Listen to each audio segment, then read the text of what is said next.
vous en allez où?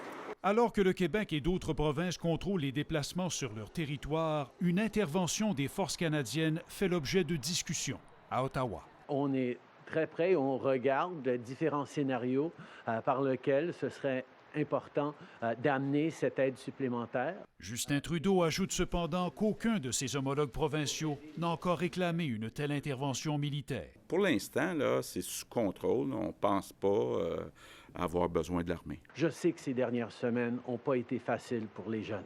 Le premier ministre canadien a annoncé un autre pan de son plan d'aide dimanche. Il accorde 7,5 millions à l'organisme d'aide téléphonique Jeunesse J'écoute. Un autre 9 millions s'en va à Centraide pour soutenir les aînés et 158 millions au refuge pour sans-abri. On travaille très fort pour que tous et toutes puissent avoir à la fois une capacité de prendre soin de leur santé, de la santé de leurs proches, mais aussi du pain à mettre sur la table au cours des prochaines semaines et des prochains mois, parce que la crise va continuer encore pour plusieurs semaines. À 2 semaines de Pâques, les autorités fédérales de la santé préviennent que les célébrations devront être modifiées cette année.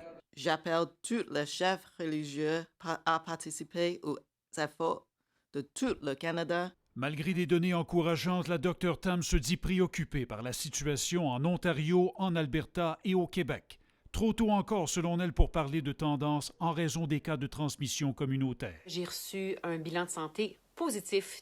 Enfin, même si son épouse est maintenant guérie de la COVID-19, Justin Trudeau dit qu'il doit quand même demeurer en isolement. J'étais dans la même maison avec quelqu'un qui, jusqu'à il y a quelques jours, avait la COVID-19.